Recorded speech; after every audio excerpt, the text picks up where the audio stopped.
every time.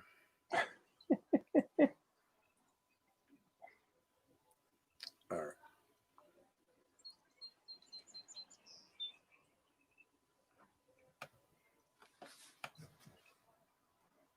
Good morning. Good morning. Welcome to the show. Thanks so much for tuning in. I have Pasquale Palumbo today. I'm so happy to bring you Pasquale. He invited me through LinkedIn Local a while ago to Master Networks, and it's been such a great thing. I've got to see him in his leadership capacity. One of the great things that you quickly learn about Pasquale is his ability to connect people. He is vice president, Town of Mount Pleasant Chamber of Commerce. He's the president of the Master Networks Mount Pleasant chapter. He's the co-founder of LinkedIn Local, Westchester, Hudson Valley. He's Asian New York Life, member business council of Westchester, contributing writer, which I did not know, at La Voce de New York. So we'll get into that and talk about that. Pasquale, thank you. Welcome. I appreciate you being on with me. Oh, thanks for having Cameron. I really appreciate you inviting me on. So tell me, I've given people sort of some of the things that you do, but tell us a little bit about your background and what you're doing today and why you're passionate about connected people and all of that jazz. All right. So why am I passionate about connecting people? I mean, what's life other than connections with others, And that's a very broad-based way of looking at things. But in my career as an agent with the company, my job is to have conversations with people, and I'm only as good as the next person I meet with. And that sounds very cold, but that's the truth. So as a result of that, I always find myself trying to get into scenarios where I can meet other people. But as a result, I can't always help everybody that I encounter. And so what I started to do as I started going to like different networking events or whatever is like if I can't help this person, I'm fairly certain I know somebody else in this room or in my places of travel that I could connect with one another, and then hopefully something comes out of that for them. So that's really the impetus for everything I do. It's just making connections, because, as we see in society today, we're more divided than we've ever been, which is, I don't know about if we ever been, but, I'm not going to get into a historical debate, but it's important to be able to get people connected, no matter who they are, no matter what they look like, no matter, what they think about. Just get them together, introduce them, see how they can work together, because everybody can work together, in a variety of different capacities. So that's really just like what I enjoy doing for people.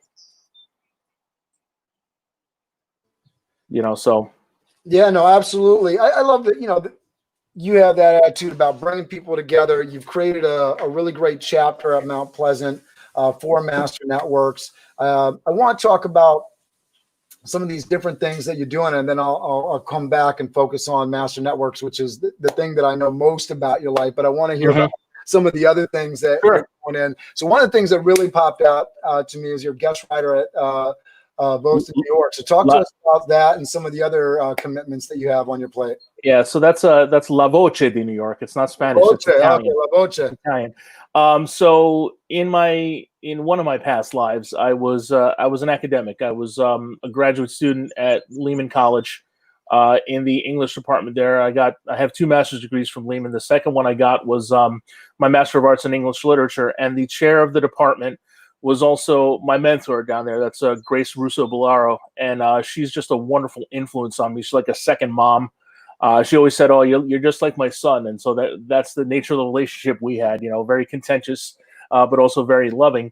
And she inspired me to do a lot of the analytical type writing I could do, a lot of the interpretive writing that I did. And then eventually she left academia and got involved with a project called La Voce de New York, which is actually an Italian-American web-based newspaper, where, there's some cultural items, there's some historical items, and every once in a while there are a lot of opinion pieces. And so she'd been hounding me to write pieces now and again.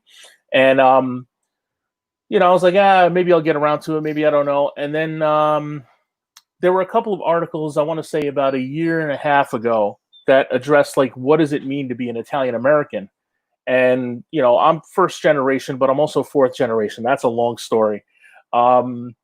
and I grew up in Queens before I moved to White Plains, and my neighborhood was all Italian. But when we went to school, the classes were all mixed. I used to pal around with an Indian kid and a Mexican kid and a black kid from the next neighborhood over. That was like my crew, and we didn't care. We just like went to school, and that was that. But getting back to the writing, I started to think about, what does it mean to be an Italian American? And the title of my article is, "What does it mean to be Italian American?" I have no idea, because it's I think experientially things are different for every person. And you could say you're part of this group or that group, but at the end of the day, you are who you are. And like everything I do in life focuses. It's kind of a contradiction, because everything I do in life focuses on the idea of the individual, but the individual can only grow as part of a collective. But there has to be a separation of the two to a certain extent. So I wrote that article. I wrote another article in response to something out in the world. There was one piece I wrote that addressed, one contributor wrote something about, our Italian Americans are racist. I'm generalizing like that. And then I said, I took great offense to that. So I responded in kind, and, got a lot of publication there. And then I just wrote a bunch of different things here and there. I wrote about the whole Fredo Cuomo incident. I'm sure you remember, so I come from different angles. I just talk about things.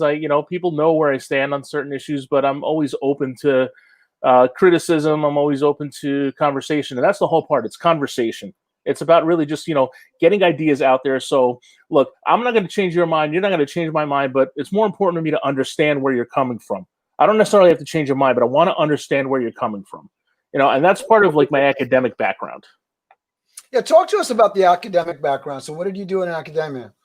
Well, so before I came to do what I do for a living right now, I was hoping to be a high school English teacher. And, I got certified in 2007, and in 2008, 2009, it was the beginning of the Great Recession.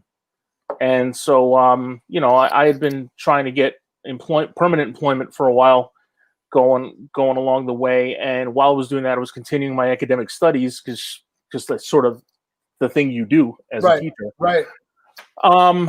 But eventually it got more and more difficult for me to get permanent positions, because, whether it was opportunity or whether I wasn't the right fit in a certain area and they were looking for something else, or maybe I had an opportunity and I didn't, I didn't really follow through with what they were looking for. It's a variety of things. And so, the pursuit of that, high school teaching job just became so onerous that I got frustrated, and I said, I got to do something else, because I can't keep trying to chase something that I'm not catching. Were you seeking positions in public education? Yeah. Because let's face it, that's where the money is, Yeah, I was going to say, it's challenging in public education, as you know. I spent the last 24 years volunteering for a community-based organization that works out of A. Philip Randolph Campus High School in Harlem.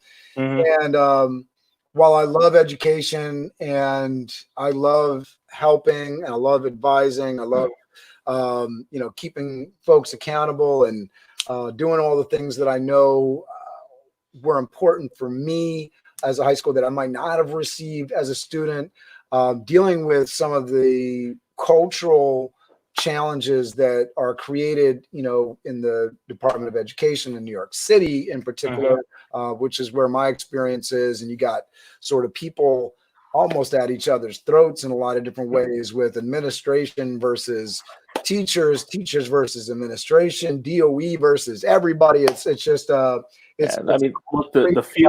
the field is a lot more cutthroat than people think it is, and it's not like all like sunshine and rainbows, it's very complicated. It's very nuanced. There's really good teachers. There's really so teachers. There's really good administration folks. And then you got the system that's layered on top of all of those intricacies, which is not ideally, I think about like master networks and sort of what the organization is built in terms of like people supporting each other and everything sort of feeding in to each other. And I know that there's nuances that I don't know, but you look at there doesn't seem to be something where we're all almost dead set against each other. Everything's set.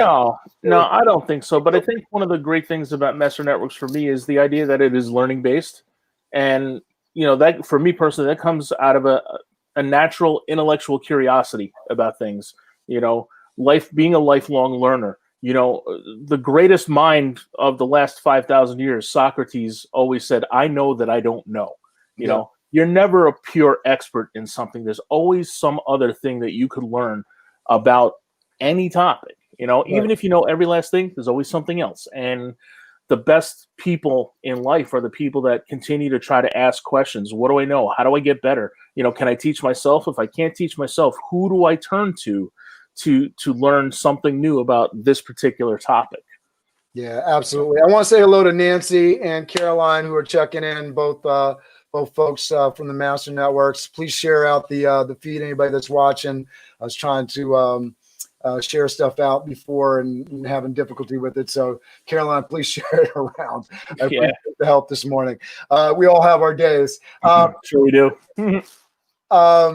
In talking about, community and the things that you're doing in the community, first of all, I want to go through, because you're doing things, everything from the LinkedIn local to serving on the chamber and business of Westchester. With the chamber, you're vice president of the chamber. Like, you're not just a committee member. You're not just somebody that is a part or a member of these organizations. You're in the leadership. So one, I want to kind of know why you're in these things.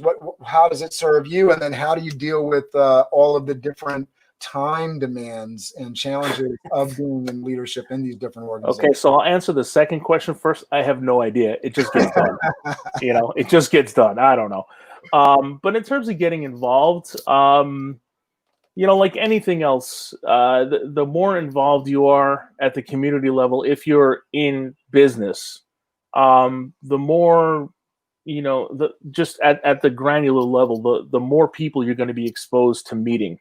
And, the root of what I do for a living has two facets to it. I'm either in front of people or trying to get in front of people. And that's it. Everything else comes after that.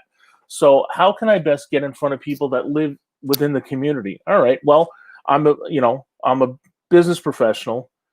Let me get involved in a professional business organization. And so one of the local merchants here is a friend of mine, and she said, "Hey, there's the Chamber of Commerce in town. It's kind of like quiet, but I think that would be good for us, for the community, to sort of like help the community by helping the businesses." I said, "Yeah, sure. Sounds like a good idea."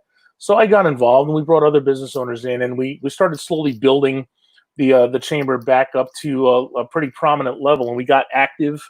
And we started recruiting our friends in the community that own businesses, and came in and out. And more people saying, "Wow, this is a really active, it's a really active organization. We like it." And then the culmination, I think, is when we at the chamber, in conjunction with the Hawthorne Fire Department, we started a street festival called Mount Pleasant Day, and it's basically it's a street fair, but it's a community event. We get many vendors, dozens of vendors there to provide their wares. It gives the businesses an opportunity. Some of the businesses that don't have storefronts, gives them an opportunity to have a storefront for a day. It gives some of the food services businesses a chance to share their food downtown here in Hawthorne, as opposed to somewhere in Valhalla or somewhere up in Thornwood. And it attracts a lot of people from the town, and it's really just a wonderful, loving feeling there. And it provides an opportunity, as I said before, for a lot more connection between the businesses, and local government, and most importantly, for the local people in town to get connected with their local government and their local businesses in town. And the fun part there for me has been that because I'm so quiet, we were approached by Pleasantville Community Television to sort of film the event and have a host walking around with a microphone. And of course, I was in Tina's parlance, I was voluntold to be the host of Mount Pleasant Day. So I'm usually the man on the street with the microphone, interviewing businesses, interviewing some community leaders, and not that it's been something like, well, I'm a celebrity, because I'm not, and I would despise that title. But people start, hey, you're the guy from PCTV. Yeah, thank you. Hello. Yeah, no, I remember soon after we met having, like, I don't know if that was something that got shared around, but I was watching. I was like, oh, there he is, right? So yeah, absolutely, I saw it. I know Shane is part of our chapter. He's what's the organization he's a part of? Pleasantville Community Television, PCTV. All right. Yeah, they're community television, so they air programming, like they'll air like community board meetings and school board meetings, but they also do have some original programming here and there. There's one guy that does he talks about wine. There's another guy. They have a couple political forums that they do every once in a while. So but it's local TV, so it's good stuff. I appreciate it. So talk to us about, and this is the thing that I love to do, because you're very goal focused in terms of the organizations that you've delved into. And sometimes almost all the time, I'm almost on divergent paths with what I spend my time in public service, because I'm very passionate about education, but it doesn't necessarily drive my staffing business. I think it'll be interesting as I'm, pivoting and getting more into the biz dev space, where that sort of aligns with my nonprofit. But I love my nonprofit life. But I see that in you, that you're very business focused. I feel like you have your heart in the right place. I love that about you, because you're very caring, and you are truly passionate about doing the right thing for membership in the organizations that you're involved with, which is why I think, people are drawn to you, and why people are lining up behind, certainly why I joined Master Networks and the chapter that we belong to, Mount Pleasant. So it's something that I really admire about you. I consider you a mentor in that respect. Very, something that it's really an amazing thing to watch how you do that. What drives the passion? Because obviously, to your point, you don't know how you deal with all the time and stuff. How does that how do you wrap that around the personal life and all that jazz? Well, it's like this, certain things in life you can't teach. And for me, you can't teach passion. You can't teach emotion. You can't teach commitment, really. And, I've always thought that a good way to frame anything you're doing is, begin with the end in mind. What is the end point? So like if you're taking a graduate course in literature, what's the end point? To get to the thesis paper at the end of the semester. So you have to, find all the little steps that'll help you get there. Start formulating that question and getting there. So like for Master Networks, what's the end point? It's not quite an end point, but I founded the chapter because I needed a home for a professional networking group, and I didn't have one. So I did that, but that wasn't the end point. The end point, as I started to develop it, was, I want to get to 25 members, which in Master Networks is considered a master chapter. So how do I do that? Well, I got to bring people I know in, and then I have to help the people that came in. I have to encourage them to start bringing in people they know. So that creates the web over there. But I want to go back on the whole idea about like compassion and caring and that stuff like that. I just always said, if you're going to do something, you got to do it with, intelligence, integrity, and with love, and part of that is being, all in. You got to be all in. If you're going to help somebody, you got to give them all of your time. Well, not all of your time, but you have to give them all your efforts in the time allotted, because you want to make it, we want to make it real for people, and I legitimately care about the people that I work with. I wind up becoming very friendly with almost all of them. That's just the nature of my character. And again, you can't teach that, but just asking an extra question like, "Hey, how you doing today? I noticed that you're not your usual self." It's those simple questions that you can ask. It's an ounce of compassion grows over time.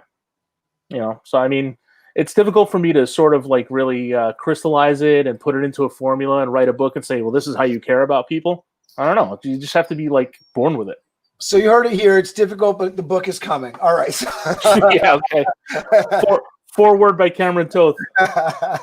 So You know, I think to your point, you know, I see so many people that are good. We were talking about sales this week, Master Networks meetings. So many people are not willing to listen during the bonding process that we would call it the face-to-face, the sales call. You know, I was working with an event company recently, and the guy that's like the main sales guy, he hands it off to his guy. They're both on the call with me, but this guy basically signs off. I mean, his attention isn't there, but he's the guy that's coming back to me and calling me every couple of weeks to say, hey, what's going on? And it was just, it stays with me that the sales guy just sort of tuned out during the actual sales call. Like, you know, why are you there if you're not 100% in? So it's just, and sort of that frame of reference, you know, being all in the moment, like listening with your whole self so that you can really help somebody is really important, and really what, you know, moves the needle, so to speak, in an individual relationship. And I really appreciate that. I think that's something you do well. So just to address that final point there, I can't put a percentage on it, but a large part of society's problems right now is that we do not listen to understand. We simply listen to react, and you're never going to get anywhere that way. You know, the whole idea of rhetoric is that you're supposed to understand all facets of the argument so that in a given scenario, you can argue the point that is completely counter to what you believe in.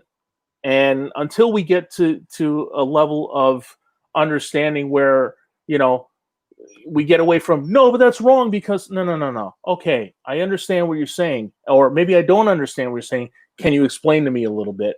You know, things might not change, you know, and that's why communication is important. And it's cliched to say, but you've got two ears and one mouth. That should tell you something. Yeah, absolutely. You know, I think there's a big problem right now with memes and the rhetoric. You know, it's extreme on both sides. You know, I'm in the streets, I'm marching, Black Lives Matter. On the other side of it, there's extremes, right? There's extreme. I'm in there. There's some of the things that I'm chanting. I don't 100% agree with the way that it's being messaged out, because it gets into that thing of, you know, that visual of somebody screaming. You know, I was watching somebody screaming into the face of like a National Guard member or a police officer. And understandably, I can understand why anybody, and we should all be upset that somebody's screaming into the face of another person. That's not the way to communicate. Right. And that's the key point you made, which is the last thing you said. It's you know, not the right way to communicate. And everything I do in life is about communication, whether it's, you know, something I post on social media or something I talk about when I give a presentation or just having a conversation like this. You know, it's all about the exchange of ideas, and you get your ideas passed, or you get people to give your ideas some validity when you do it in a fashion that's not abrasive, that's not aggressive, that you know, that sort of understands, you know, what's going on, you know, and well, you're not. And the challenge with that, let me just say this: the challenge with that, and I think the true reason that people are so upset is because we have like a double standard operating in society, and people are a little bit challenged by it. I mean, I'm challenged by it. We have, you know, a president of the United States that has won by demonization, by being a bully in certain respects to certain people. And of course, the other side of the argument is that people have been a bully to him. I could sit here and talk like many people all day about all the wrong things. Yeah, of course. And the thing is, you know, part of the president's appeal is that there are many people who have felt that they want to be part of the solution and have been lectured for years about what terrible people they are. Meanwhile, they just want to help. And so there's that dichotomy there. The messaging on every side of every issue is horrible. Yeah. Right now you're seeing it. Some of the people whose lives are directly impacted by some of the issues that we've had in society for a million years between, police and black families and whatnot. So some of that is getting lost because people that care are just being like lecture scolds, and they're not communicating correctly. Just real quick, and I don't want to spend our time talking about that unless you want to, but the concept, defund the police. What does that mean? Some people think defund the police, that means get rid of the police department, and maybe that's not what it means. And I'm pretty sure that's not what it means, but that's not what it sounds like, And then on the flip side, the flip side, you get some people that live in the. I was marching on Tuesday, and the chant was abolish the police. And I think that that gets to the message, and I was marching down the street, and this is the thing. It bothers me, when any message comes across, and now it takes on this life of its own, and the listening stops, and because you say a certain phrase, somebody turns off. And Black Lives Matter, as important as that message is, I think it's turned people off, and it shouldn't. I think that it's a pretty easy statement to say that Black Lives Matter. It's like, can you simply express that a Black person's life matter? No, all lives matter. And I love the social media thing of, Stacy's house is on fire, but my house matters too. Is your house on fire? No. Why are we talking? It's just that sort of silly kind of thing. We're talking about it because there was a police officer with his knee on a man's neck for 8 minutes and 46 seconds, and nobody chose to do it, including the officers that their duty is to serve and protect, and chose to not even serve and protect their fellow officer, and keeping him from doing something that I'm sure is going to be harmful to him and his family for the rest of his life. So you can look at it so many different ways, and it gets into this, like, why are people so angry? So I think, being really understanding of, like, every issue is nuanced. Every issue has. But the reality is, the issues don't have to be nuanced if they are communicated in a different fashion. I don't know what the answer is. I don't know what the answer is, but you hear a phrase tossed around, white privilege. Okay, what does that mean? Explain to me what it means. I'm an Italian American. 100 years ago, I was not white. Now I am, because somebody decided. Well, I mean, white privilege, just because. No, we don't need to get in the definition. I'm just saying. I think it's important, right? So if we're going to mention it, we got to speak to it. So white privilege is just simply the fact that we can do certain things. I saw a post this morning that I thought I had, because silence is violence, right? If you don't speak to some of these issues, you get into the challenge. There's certain things that we can do because of this color of our skin, without having to worry about certain consequences or certain ramifications. Even just a name on a resume, can have impacts upon your employment stuff. If you're a Black female in society, you're automatically at the other end of the spectrum for bad luck, right? You have to work twice as hard, be twice as good to accomplish the same results. It's just a fact statistically, in terms of, imprisonment, which is the whole conversation that we're having across the country right now. How much more likely as a Black male are you to be incarcerated versus a white male? So that's white privilege in a nutshell. The fact that you're not battling 400 years of systemized racism, which people will sit there and say, well, I didn't grow up with money. I'm not a rich guy, but I also don't have to deal with some of the challenges. As I go into a bank, somebody automatically redlining me because of the color of my skin. Look, and the whole point is, everything you just said is completely valid. However, it needs to be explained in a fashion that is understandable, as opposed to an adversarial type of phrase. Well, you have white privilege, you don't understand. And I see that a lot. I understand what it is. I mean, I grew up, like I said, I grew up in an Italian neighborhood, but the school I went to in Queens was diverse. I moved to White Plains, which is, White Plains was the first school district to voluntarily desegregate well before Brown versus Board of Education. So, I didn't know that. oh yeah, you should do the research there. It's pretty fascinating. I played varsity football, which frankly is the best place on the planet to sort of break down racial barriers, because you're going to get people from all different walks of life playing football, all different classes, all different creeds, all different cultures, all different races. And, so these guys are my brothers, and the commonality is that we bleed red, when we bled on the field together. So I talk to a lot of them, like, they don't ever think about me as anything other than their brother,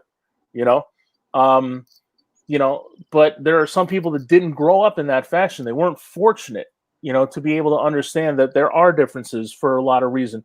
There's discrimination everywhere. There's and part of some of the things I wrote about, circling back to La Voce di New York. I mean, look at my name. People are automatically going to assume that I'm some kind of mafioso, and we joke about it sometimes, but that sometimes I feel uncomfortable about making those jokes myself, because I'm totally diminishing who I am as a human being by doing that. I'm so much better than those people, Yeah, no, yeah. I think there's, again, I think that it gets hard. People think, oh, by highlighting the struggles of another culture, that it's diminishing, the struggles. It's not. It's not a zero-sum game. It's not a thing like if you get if somebody else gets an advantage, it's taken away from you. There's plenty of abundance. And I think what we do and the work we do, and Master Network speaks to that. It's like we talk about it all the time, that there's plenty of opportunity out there. There's plenty for everybody. It doesn't need to be this thing where we're like, it works better when we work together. There's more opportunity. There's more ability for us to all rise together and learn from each other. And I appreciate that diversity. And that goes back to the idea of communication and openness, And openness doesn't mean sharing everything about yourself only. It also means listening precisely without being judgmental to what someone else has to say, and then interpreting it through whatever filter you want, But the other thing that's lost in society is objectivity, being able to look at something and saying it is, exactly what it is, not how it makes you feel or not what it looks, no, what it is, So that's a conversation for another day. But again, I mean, the running theme throughout all of this is communication. You communicate through body language, you communicate through speech, you communicate through the written word. And so that's really what the overarching theme is of all these things I do. When I want to get into Master Networks in particular, because I think, we got a lot of people that are watching and interested. Yep. So let's talk about building a team and building, there's some things that I don't even know because I'm not involved in the leadership discussion behind the chapter. Not yet. How you've been able to build your team and have success there. I know you're being bombarded on a weekly basis about people really admiring the way that you run a meeting, really admiring the team that you built. I know your goal focused on getting 25 members to our particular chapter. Talk to me about how you've had the success that you've had so far. I know Tina and Sammy are part of that. I'd love to bring them into the conversation in terms of what you've learned from them, but I really want to also learn sort of what your dynamic is, what your vision of the future is, and how you've pulled it together so far. Oof. You take any piece of that. I know I throw a lot at people. Yeah, no, there's a lot to unpack. If you falter, I will come back in and support you and keep it going. No. So, I mean, so look, I'll start from the beginning. I said I made it a priority for myself last year to expand my footprint as a professional. What does that mean? I want to grow my own personal web of connections. But I also want to, quote unquote, swim in bigger ponds. I want to go places where I'm going to meet people that are the kinds of people that I want to work with with what I do.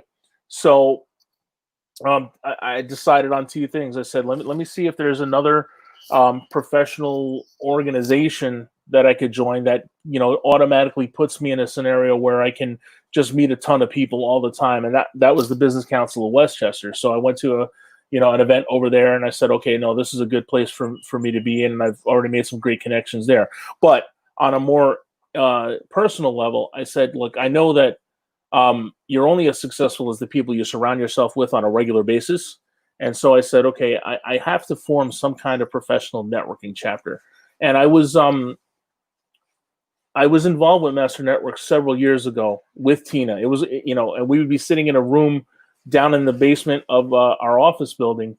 It would be me, her, and like two other people. And she'll tell you the story that she started Master Networks with one member herself, But the challenge for me is that, I want to join one. And when you're in the line of work that I'm in, there's one of me in every chapter. So the only solution would have been wait for someone to give up a seat, which is rare, or just start my own. So I said, all right, who do I work with in town? Who do I know in town that A, is willing to go on this adventure with me, and B, has a physical space that we could use for a meeting place? And so I reached out to Olga Munger, who is at People's United Bank. She's the vice president of our chapter. And I talked to her and I said, listen, here's what I want to do. You're familiar with the idea of having these weekly networking meetings. Do you think we could form one and use the conference room upstairs in your bank? And she said, absolutely.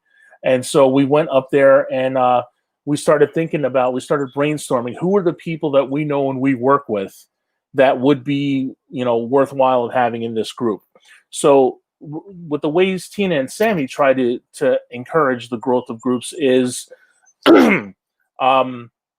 think about the people that feed you in your line of work and start thinking about those people that you want to bring in. So if you have a life insurance person, you want to have like an estate and trust attorney. You want to work with real estate people because those are transitions in life that they deal with. Buying a home is a giant life moment.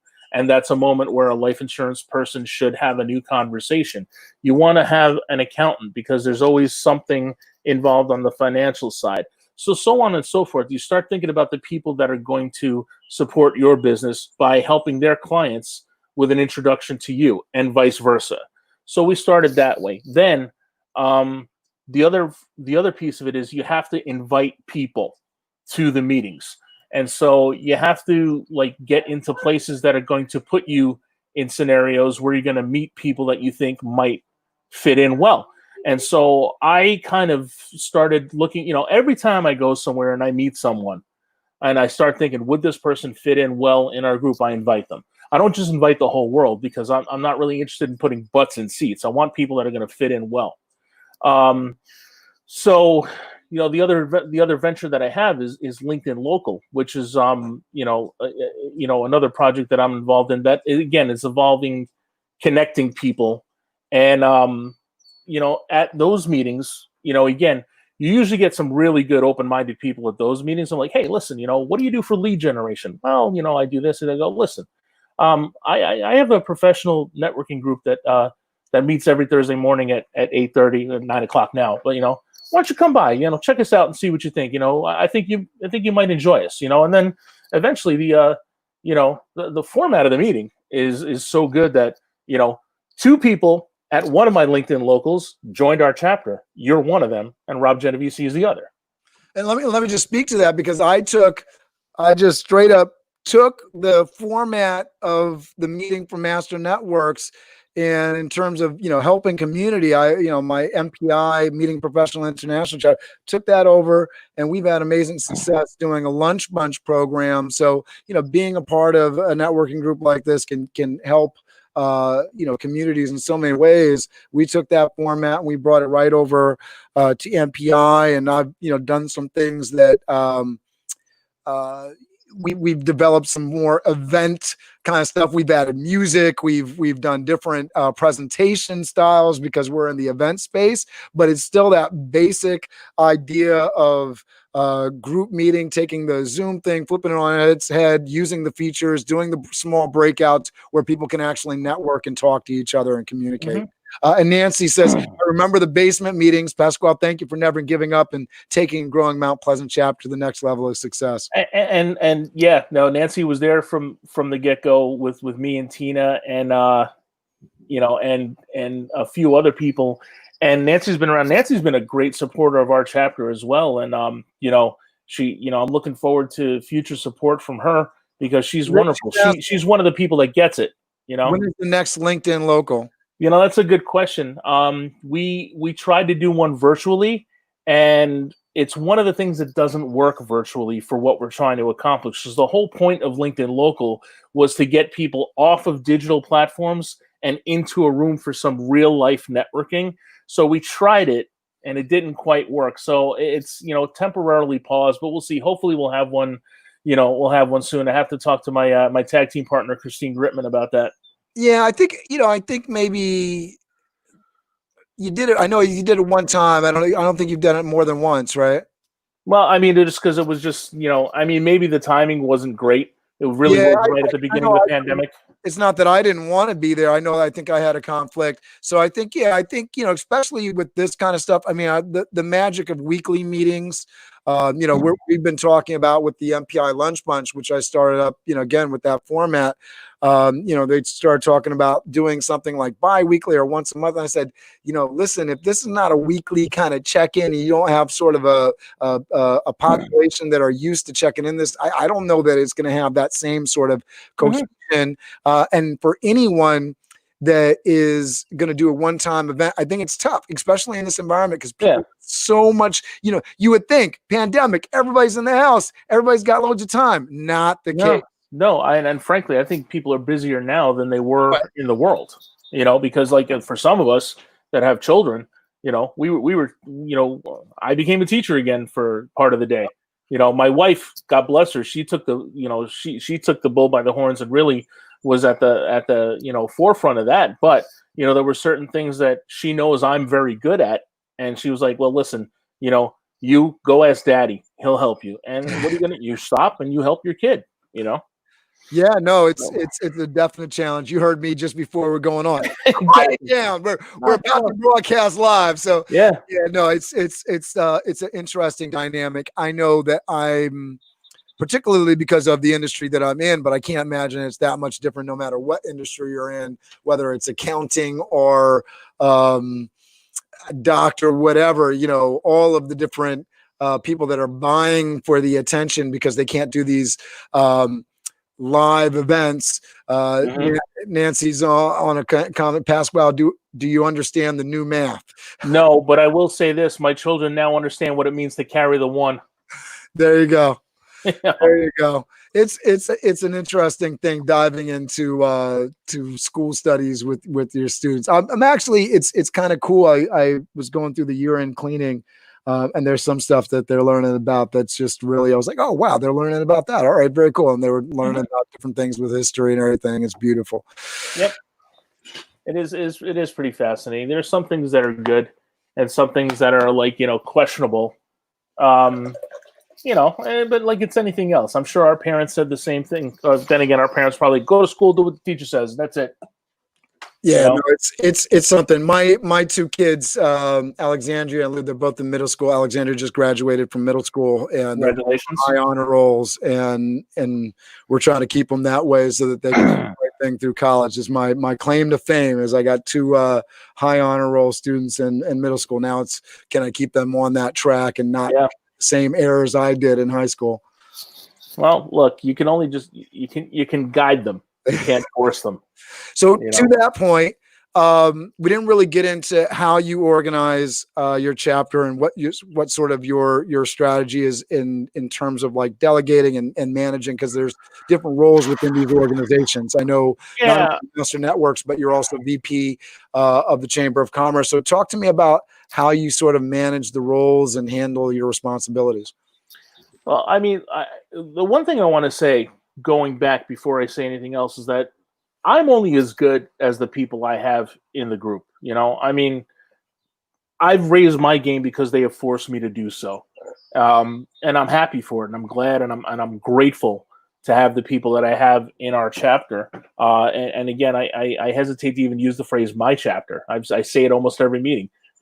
This is not my chapter. This is our chapter. It's my chapter too, I think, and I think you made that clear. So I don't think there's anything wrong with you saying. Yeah, no, I know. I know. As the president, you're like, oh, but that's my Mount Pleasant chapter, right? That's where I go home. So I don't think there's anything. I hear it. I think the right way.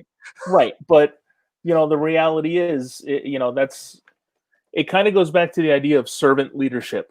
I heard somebody say one time, God is the premier servant. I said, okay, that makes sense. And I'm not equating myself to God, but like one of the Pope's titles, of the many titles that the Pope has, is servant of the servant of servant of the servants of God, which means if the Pope, the number one guy in the Catholic Church, can have a title where it says his job is to serve those that serve everyone else, that's kind of what you have to do. Me being the leader here is really only a function of the fact that I founded the chapter. I don't want to be president forever. I want the rest of you to step up and take it over, because I think that's the way the chapter really grows, because otherwise it's just going to be, me and my leadership. And that gets tired after a while, no matter how good, the perception might be of how someone runs it.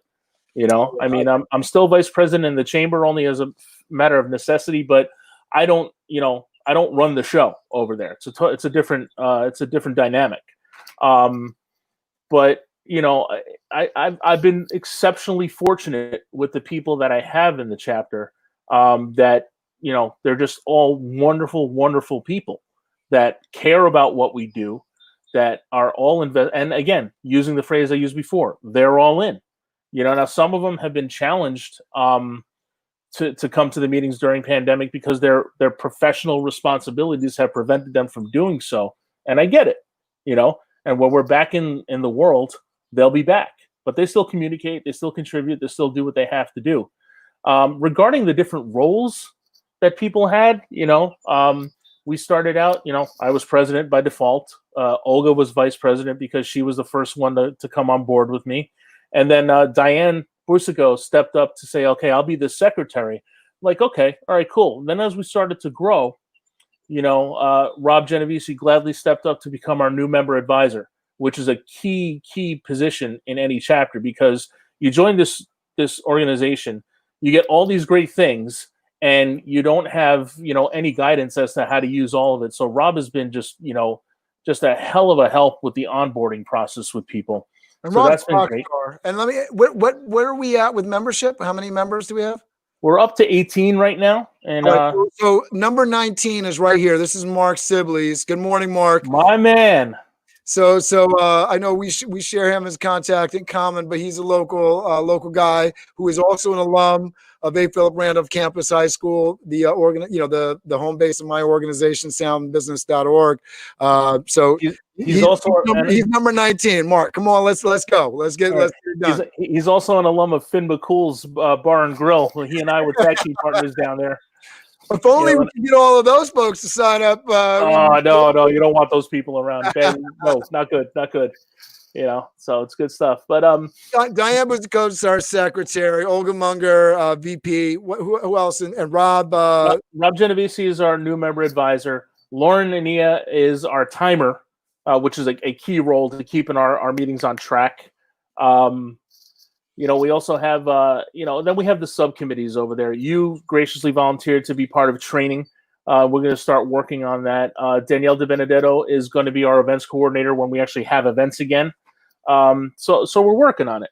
I know that when I eventually am not not president any longer, I'm definitely going to want to be involved in training, because that's my background. I used to be a teacher. I still am a teacher. It's just the subject matter is different now.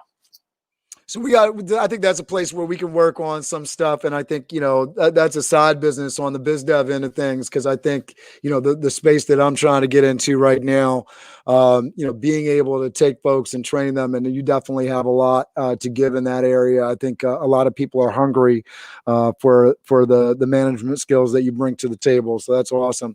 What's the kind of like the big takeaway that you would love for folks to really take away from, because I know that you're very humble in that respect. You don't really clamber off, of the fame, so to speak, or the notoriety of doing something well. But if folks want to run a meeting the way that you run it, run an organization the way that you run it, what would you say, or maybe a couple of things that they should do? I don't know if there's books that you would recommend, or sort of channels to follow. What would you recommend? Wow. Now you have a moment to think about that, but I'll say that, you need to be clear. You need to be concise in certain areas. You need to do what you say you're going to do. If I say I'm going to run a meeting in this fashion, then I'm going to run a meeting in this fashion, because number one, it gives people an expectation of what things are going to look like. And number two, it gives you credibility because you have followed through on a promise you have made. No, the easiest way to destroy trust is to break a promise. And, anything you do in life, you need to create trust if you're working with someone else. And the easiest way to create trust is to be authentic and be honest and just tell it like it is. Some of the things I tell people, they're not fun things, but I have to tell them because, truth and reality have to overrun, emotion to a certain extent, and they have to overrun false ideas and false promises. So that's really, where I come from.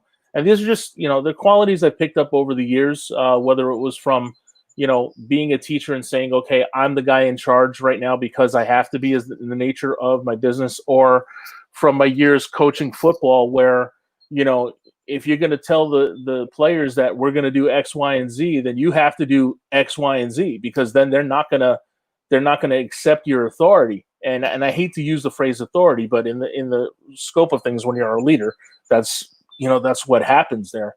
So, anytime you compromise your integrity, you have no authority. And if you have no authority, you have no function in a leadership role. I love that. Nancy's commented, you can never take the teacher out of you. And I think there's certain things that, teachers are very undervalued in our society. One of the things that I think is really important when you're facilitating is having those classroom management skills. And a big part of managing a classroom is saying something and then doing it, right? If I say that there's going to be a consequence that we're going to be in there, I think that is big. When you talk about a master networks meeting, facilitating, and you got a 30-second time limit. Listen, you're going to be cut off by 30 seconds. So listen, you can go over 30 seconds and be embarrassed when I cut you off, or you can stick to 30 seconds. I got to be honest, it's a silly thing, and it's hard. No, but it's true. But you're absolutely right. You have to manage expectations. You can't just have things as a free for all. If you tell somebody, okay, you're going to have 30 seconds to do, do what it is that we're going to do here. You've got to stick to it. Now you give a little flexibility. We're not always like, bang, right on 30 seconds. But, I mean, no, you're very kind. We had somebody that was running over, sweetheart of a person, but you're very kind with it, but you're also you get it in, which I think everybody appreciates. And it's one of those hard jobs because it's thankless in that respect. You won't get a lot of thank yous for keeping people on time, maybe after the fact in a situation like this, but you're not going to hear it in the meeting because nobody wants to step on anybody's toes. But no, certainly not. But appreciates, but it is appreciated, and people do send, hey, thanks for doing that, thanks for doing this. We've had some, a lot of people aren't happy with the way things have gone, but that's life, and so you just have to try to do the best you can to ameliorate all these things and make people feel as best as they can in a tough situation. I mean, this is how. Raise your hand if you've lived through another pandemic other than this. Right? I can't. So you have to adjust. And another thing is being able to pivot, which you, my friend, have done unbelievable work at. I mean, here's a guy that's he's an event staffing guy. Meanwhile, he's running these business development meetings every day. So God bless you for that, man. That's amazing. Yeah, there's a larger plan. We'll see if it all works out. It's too early to say that it's successful, but I I'm hopeful that this will turn into something. I'm really happy. Mark Sibley's been watching for a while. Really, really, really, very, very thankful for everybody like yourself that has been appreciative of what's going on. I think the true the blessing of it is how much I'm learning from it. Going back to your teacher experience, I know yes, when you're a teacher, you do a lot of teaching and put information out there for your students, but who learns the most in a classroom? The teacher. The teacher, right? Always. Yeah. So, that's where I am with it. That's where I get my value and my appreciation for it. With the work that you're doing and how you're creating such value for the members of Master Network, for the Chamber of Commerce, and I can speak to that you brought me in to a couple of those organizations that you're involved with. What is the long-term vision? I know we've talked a little bit about maybe politics, maybe something else in the future. What are some of the things that you're looking at that are places where people could help you and support you in terms of your long-term vision and goals? Honestly, long term, I just want to be the guy, and I don't mean about being the man. There's two different things. I want to be the guy. I want to be the guy that people in my town are comfortable with, calling me and asking me advice about something. Because I've got such a broad network that I know that if I can't help someone, I know somebody that can, and that circles all the way back to the beginning of our conversation when I talked about trying to be a connector, So, I ran across some people. I was like scrolling one of the community pages on Facebook last week, and I saw someone that said, "Hi, I'm having some trouble with unemployment. Can you give me some advice?" And everybody was chiming in. I've been fortunate that I've been able to work. So I haven't had to deal with that system, but I pivoted there and I said, aside from that, what are you doing to try to find further employment? And, that woman joined us in our meeting today because I knew if I put her in the meeting, she'd have an opportunity to meet 20, 25 people, and somebody in there is going to be able to help her along the way. I hope she sticks with it too, because I think she can definitely use the help, and she's in a particular career where you got to present yourself well and communicate well, and she could definitely use some help with that. So I see mentorship there. You're doing a great job with that. Well, like I said, you only get where you are because somebody else helped you. And it could be something as simple as, just one statement or one phrase that somebody planted in your ear at some point and said, "Hey, you ought to do this, because I think you should." I look back at my former football coach, Mark Donato, who, he's like a second father to me. And, when I started coaching for him, he's the one that planted the seed in my ear about teaching. I hadn't really considered it, I didn't know what I was going to do at that point. I was, like you can ask Mark, I was a bouncer, and, that was just one little phrase there. Hey, hey, come over here, kid. You're so smart. You're stupid that you don't go get your degree and everything. I'm like, okay, thanks. It's just that kind of like, tough love sometimes works too, and the thing is, you just gotta try to, what good is it in life if I don't give of myself? I'm not talking about financially. I'm talking about just, because information is just as valuable, and it doesn't cost me a thing to share it with people, whether it is, about planning for their own futures or, hey, do you know anybody that knows how to do this? Actually, I do. Let me introduce you to them, or do you know anybody that knows how to do this? I don't, but I know somebody that might know somebody that might know somebody, and again, it just all circles back to communication and connection. I love that. I do. One of the things that I think is really interesting for business owners, what is something that you sort of see out there? One thing that you wish everybody would do that they don't necessarily do, especially when it comes to networking and business. Learn how. You know, I mean, like, um, don't be the person at a networking event that's just running around shoving your business card into someone else's hand and walking away. Yeah. You know, I talk all the time, like, there are some people are very good at going into a room of 300 and talking to all 300 people and saying, okay, I'm going to set up a meeting with you, because they're excellent with follow-up, but those are very rare. That would not be me. No, it would not be you. But I mean, there are some people that are very good, but they are very rare people. When I go to events, I don't care if there's 300 people in the room. If I've had 5 to 10 good conversations that night, and I know that I'm going to have another one going after, then I've done my job. Because I'm not out there, here's my card, call me. What does my card say? It says my name, says my title. It doesn't tell you anything about me. It doesn't tell you anything about what I do. And I don't know how I can help you if I just shove my card. The worst thing you can do is say, oh, who's a good referral for me? Anybody with a pulse? No. I mean, yes, but no.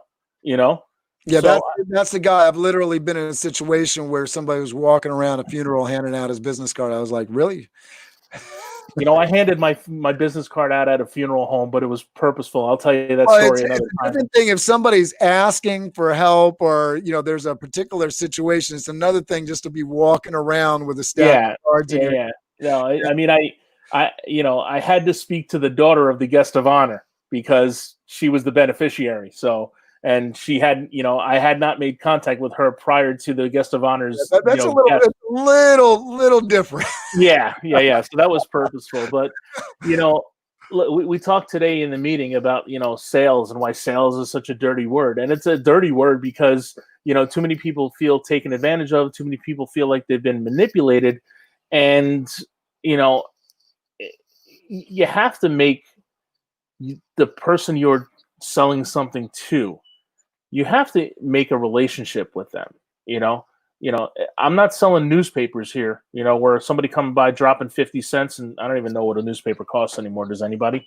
But they're expensive. If you want one of the major papers, it's not cheap. I used to buy comic books back in the day, back in the 90s, and they started going up in value. Now, if you want to buy a comic book, you want to just buy like a regular, they only have like 10 pages. It's like $4 for a $3, $4 for a comic book. You want to go buy an Archie comic book? I actually bought an Archie comic book. It was something like, I don't know. I'm going to probably undercut it because I can't believe how much it was. It's like $5 or something like that for I don't doubt it. Books for the kids. Yeah, I don't doubt it. But again, it's a common phrase. Lynn Rowe in our meeting today talked about, nobody wants to be sold things, but people love to buy. So that's the disconnect, I think, and that's something that, for master networks and for people that are in the networking thing, when people see there's a value, when people see that there's something there, and you're great at delivering value. I really appreciate, not only the networking opportunities that exist, but one of the reasons that I like being a part of Master Networks is the focus on that learning-based community that I can come in, and there's a steady improvement there. When you're buying something and it's adding value to our life, I don't think any of us think twice. No, and that's the whole point. I like to think that I don't sell products. I offer solutions to problems.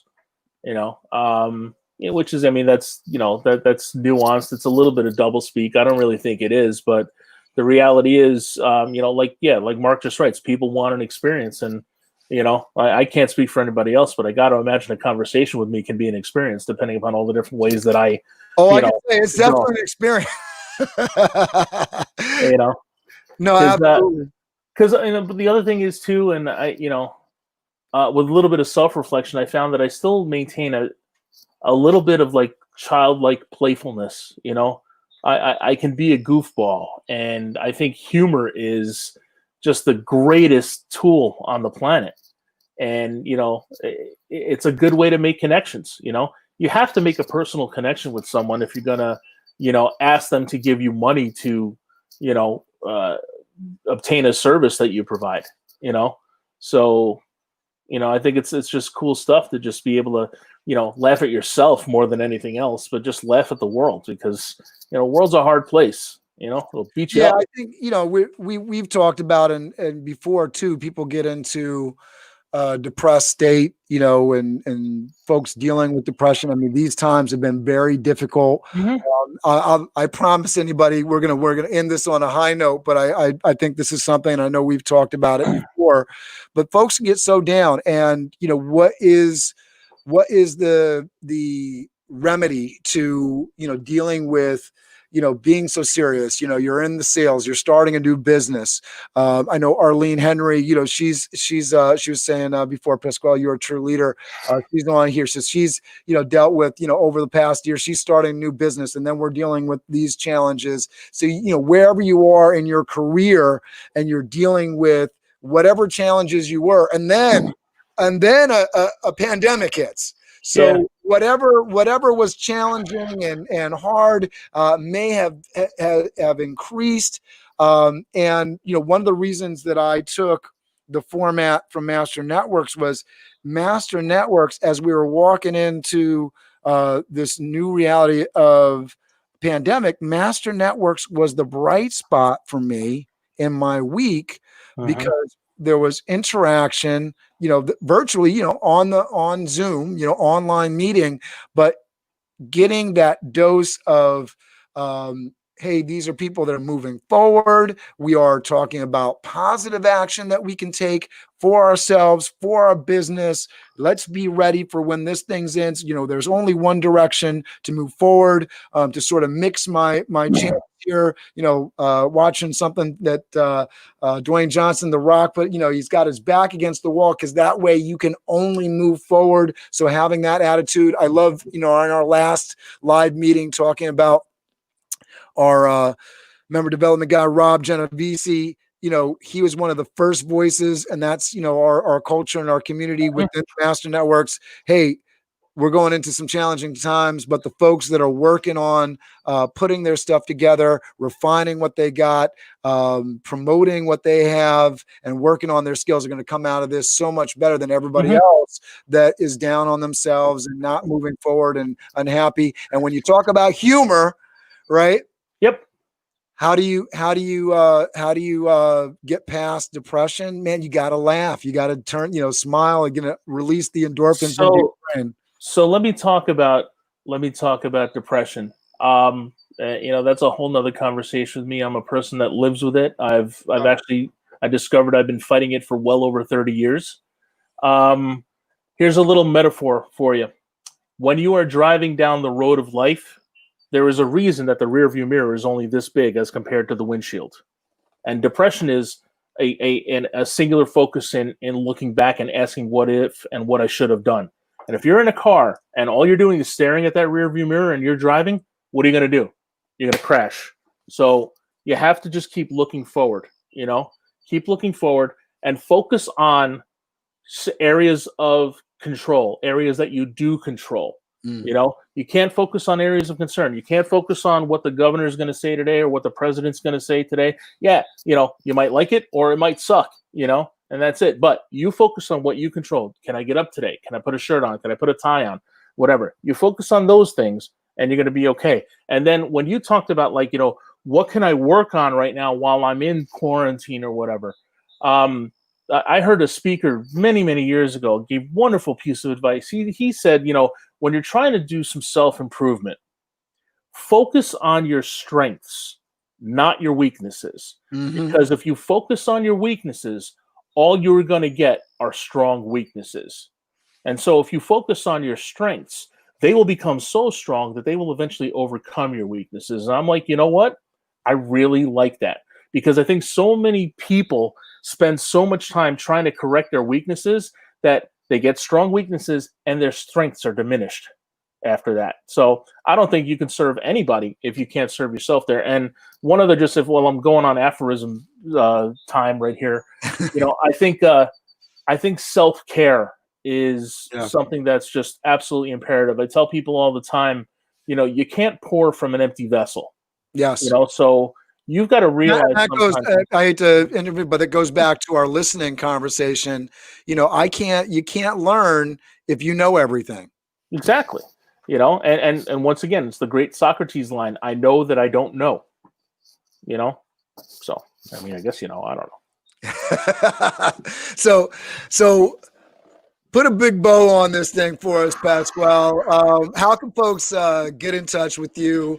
I know I posted your LinkedIn earlier, but how would you like folks to get in touch with you? How can they join Master Networks? How can they get involved with what you're doing in life right now? How would you like people to reach out to you? I mean, I guess LinkedIn would be the best way right now. I mean, that's it's my professional social networking vehicle. So I'm there. Reach out, and I'll give you another little helpful hint. Don't just send me a connection request. Write a little note in there saying, "Hey, I watched your program with Cameron today. Cameron was an amazing host. You were a horrible guest, but I want to get to know you a little better."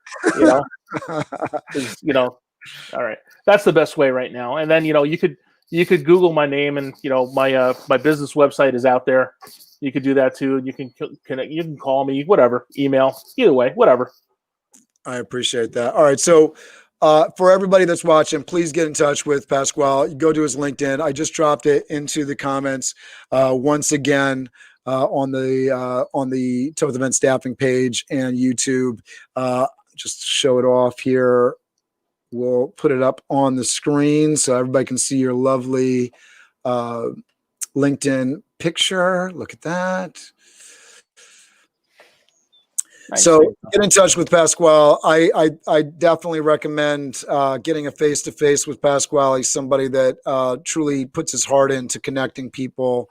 I appreciated our lunch at one of the local catering spots, it's one of those things where when you're meeting with somebody that truly cares, it stays with you for the rest of your life. And I feel like you're one of those folks that you're always going to be with me, and I appreciate you being somebody that listens and is definitely about connecting people. Mark Sibley's just adds that you're in the wrong room if you know everything, and I feel like we're two folks that know we don't know everything and are willing to learn, so I think that's a good thing. I'm going to let you have the last words here, Pasquale. You say goodbye to everybody, and then we'll go out. I'm going to try to make my theme music play. People may hear it, they may not. It'll be what it'll be. Look, just get out there and connect, folks. Just reach out to someone you've been looking to reach out to. If it's an old friend that you haven't spoken to in a long time, do it. If it's someone that you want to perhaps collaborate with in business, just do it. The simplest thing in life is just ask. The answer is no if you don't. Right? So just ask. I love it. Thanks so much. Say goodbye, Pasquale. Thank you, everybody. Bye, Pasquale. Hold on, Pasquale. Hang on. What happened over here?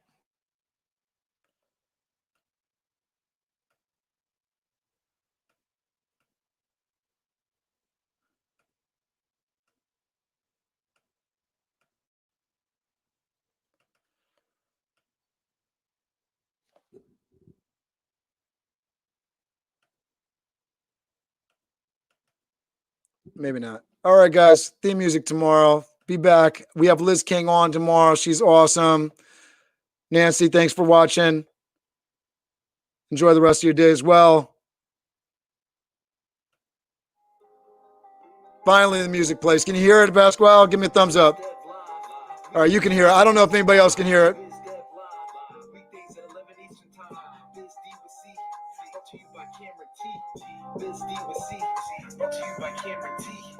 This is business development, not even selling it. This is intelligent.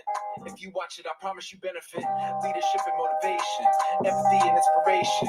Leadership and motivation, empathy and inspiration. Biz Dev Live, weekdays at 11 Eastern Time. Biz Dev Live, weekdays at 11 Eastern Time. Biz D with C, brought to you by Cameron T.